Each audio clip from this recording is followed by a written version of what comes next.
Making Genoise sponge cake is a lot easier than you think. So the first thing you need to do is whip up your egg whites.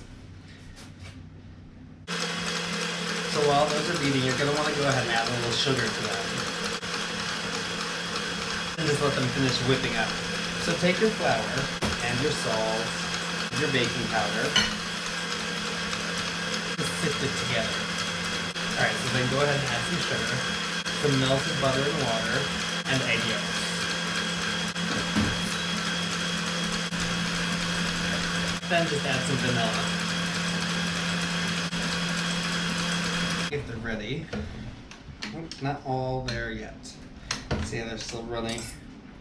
Need them to be a little bit firmer than that. So it looks like the egg whites are all ready. Yep, perfect. Just what you want. Okay, so now what you're gonna want to do is combine this batter with the whipped egg whites. So just take a little bit. Alright, and then add a little bit more.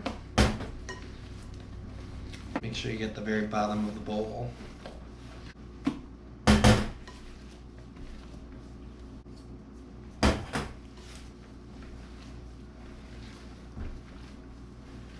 And there you have it, Genoise sponge cake batter. So all you need to do is put this right into some sprayed cake pans. This will make two 7 to 8